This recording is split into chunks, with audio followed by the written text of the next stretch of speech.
Hello दोस्तों, कैसे हैं आप सब? आशा करता हूँ ठीक ही होंगे। तो आज हम इंडियन सोसाइटी की सिलेबस और उसके वो पहले ये टॉपिक पर कौन-कौन से प्रश्न आए हुए हैं, पिछले 5 सालों का प्रश्न हम देखेंगे। तो उसी हिसाब से हम अपने कंटेंट और 2-3 आंसर भी हम देखेंगे कि मेरा वाला आंसर किस प्रकार से ठीक था, क्या कैसी चीज़ें जहाँ चेक हुआ है वो क्या था, कैसे वो चीज़ें हम आगे देखते हैं, ठीक है?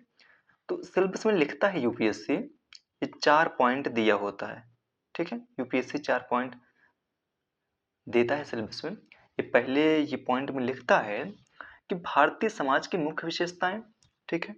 दूसरा ये लिखता है कि भारत की विविधता और दूसरे ये पॉइंट में महिलाओं की भूमिका और महिला संगठन, सब पॉइंट में जनसंख्या एवं संबंध मुद्दे और अगले वाले वो पॉइंट में लिखता है कि गरीबी और विकासात्मक विषय, शहरीकरण, उनकी समस्याएं और उनके रक्षोपाय अर्थात अर्बनाइजेशन से वो कौन-कौन से नेगेटिव काजेज़ आते हैं, कौन-कौन से पॉजिटिव काजेज़ होते हैं, सारी चीज़ें हमें लिखनी पड़ती है और उसके रक्षोपाय अर्थात आपको क्या कहते हैं कंक्लूजन में सरकार की योजनाओं के साथ वो चीज़ें खत्म करनी होती हैं, ठीक है?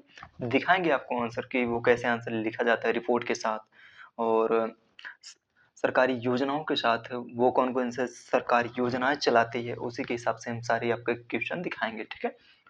तो तीसरे पॉइंट में ये लिखता है कि भारतीय समाज पर भूमंडलीकरण करण का प्रभाव, ओके?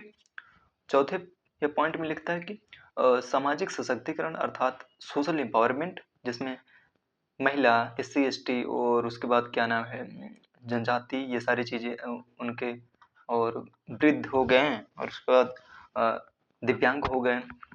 इनके सशक्तिकरण में ये कौन-कौन से रोल मतलब होते हैं, ये कौन-कौन से उसके आधार होते हैं, ठीक है? और उसके बाद आता है संप्रदायवाद, क्षेत्रवाद और पंथनिरपेक्षता, ठीक है? ये 4 टॉपिक यूपीएससी देता है और इसी के हिसाब से आपको 75 से 80, 95, 100 ये कभी-कभी तो जीएस में 105 नंबर तक आपके साथ प्रश्न होते हैं, ठीक है? तो ये बहुत ही इम्पोर्टेंट टॉपिक होता है जो प्योरली मेंस के लिए है। तो आपको 2026 वाला मतलब पीसीएस अगर देना है तो यहाँ से सारी चीज़ें आपके लिए बहुत ही आसान हो जाएँगी। मैं एक-एक चीज़ वो लेके चलूँगा और आपको इसमें दिखाएँगे कि किस प्रकार से आंसर भी लिखे जाते हैं, ठीक है? ओके, तो चलते हैं अ, आगे की स्लाइड में क्या थी चीज़ें? तो अब हम आते हैं पहले ये टॉपिक पे। ये पहला ये टॉपिक लिखता है कि भारतीय समाज की मुख्य विशेषताएँ, ठीक है? ये हमारा फर्स्ट ये पॉइंट था, फर्स्ट टॉपिक था और अब हम इस पे क्या था ये चीज़ें हम 5 साल के प्रश्न देखेंगे, सॉल्व क वो करने का प्रयास भी करेंगे, ठीक है? चलिए, ठीक है? तो ये पहला प्रश्न था कि भारतीय समाज पारंपरिक सामाजिक मूल्यों में निरंतरता कैसे बनाए रखता है और इनमें होने वाले परिवर्तनों का विवरण दीजिए। 2021 में 250 शब्दों में पूछा ये प्रश्न, ठीक है? दूसरा प्रश्न लिखता है यह कि भारतीय समाज में जाति, क्षेत्र तथा धर्म के समानांतर पंथ की विशेषता की विवेचना कीजिए। अर्थात जाति, क्षेत्र, धर्म ये सारी चीजें मिक्सअप तो थी, लेकिन उसके बियॉन्ड जो हमारा पंथ है, उसकी विशेषताएं, उनकी वर्णन कीजिए, उनका वर्णन कीजिए।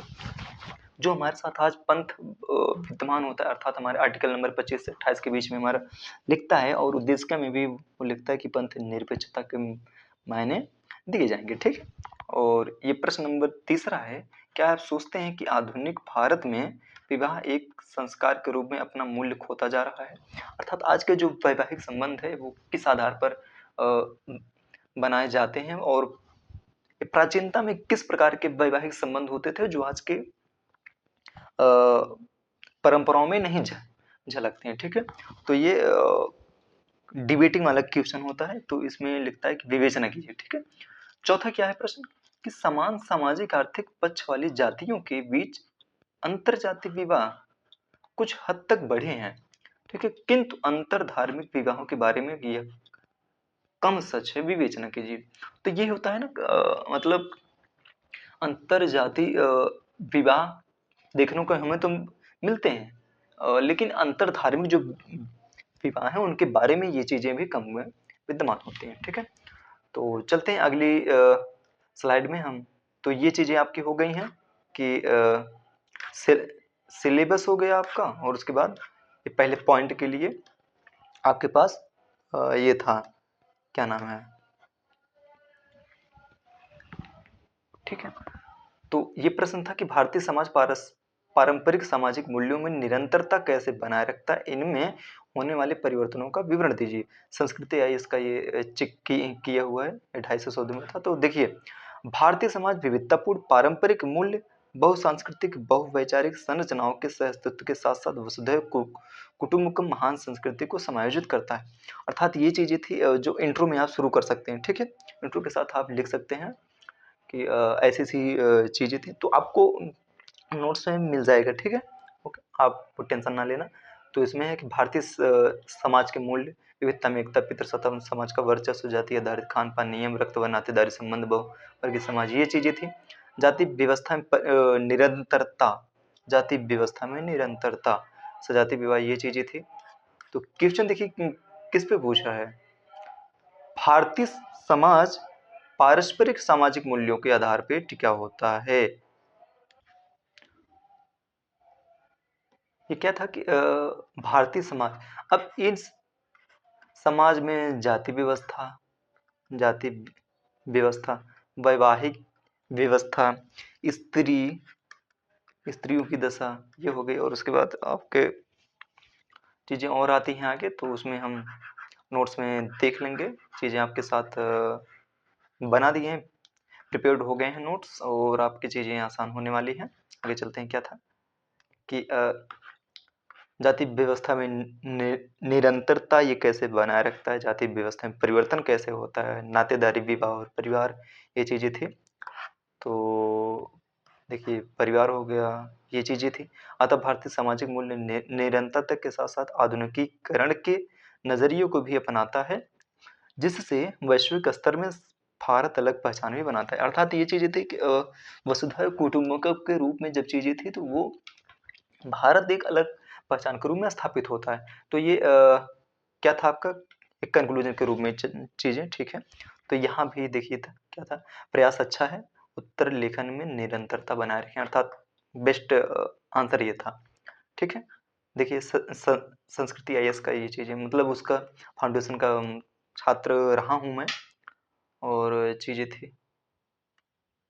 देखिए, तो भारतीय समाज में जाति, क्षेत्र तथा धर्म के समानांतर पंथ की विवेचना कीजिए, ठीक है। तो ये मेन फोकस ही कर रहा है कि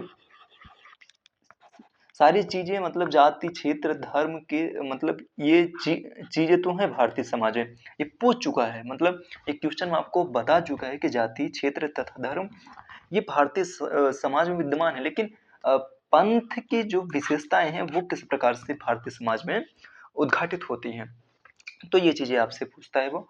तो भारतीय समाज में जाति, क्षेत्र और धर्म प्राचीन काल से ही रही हैं, जिसमें जिसमें बाद के परिवर्तित काल में जातियों उपजातियों में धर्म कई पंथों में विभक्त हो गया, ठीक है। प्रायः हम पंथ को धर्म का ही एक लघु रूप मानते हैं, जिसको लेकर राज्य भी तटस्थ रहता है। अर्थात हम ये पॉलिटी में भी चीजें देखने को पाते हैं, ठीक है। तो ये चीजें थी, और ये सारी चीजें वो सब तो लिखते ही हैं, वो चीजें जरूरी भी होती हैं। और ये पंथ की विशेषताएं पूछा था, तो आपको आंसर डिकोड करना आना चाहिए। क्वेश्चन को आप जैसे ही डिकोड कर लेते हैं, वो चीजें आपके साथ आसान हो जाती हैं, ठीक है। तो ये भारतीय समाज में जाति, क्षेत्र और धर्म एक विशेषता रही है, परंतु ये चीजें आप जब आंसर लिखेंगे ना, तो वो चीजें आपके सामने ऑटोमेटिक पेश होने लगती हैं। अब देखिए क्या था कि पंथ निरपेक्षता का सकारात्मक एवं नकारात्मक पक्ष वो नहीं पूछा, लेकिन फिर भी विशेषताओं के साथ आपको लिखना पड़ेगा। निगेटिव और पॉजिटिव कॉजेज आपको देखने पड़ेंगे, ठीक है। तो सकारात्मक पक्ष ये होगा, नकारात्मक पक्ष तीन चार पॉइंट आप लिख सकते हैं, ठीक है। और एक चीज ये और थी कि भारत में पंथ निरपेक्षता की प्रकृति क्या थी, यूरोप में भिन्न प्रकृति, ये सारी चीजें मतलब आप लिंक करके देख सकते हैं आज वर्तमान में भी, क्योंकि भाई 250 शब्द में पूछा है, तो ये चीजें थी। तो आप ये कर लेना। अब वो कल से आपको निरंतर ये क्लास मिलने वाली है, ठीक है। Thank you, best of luck, okay.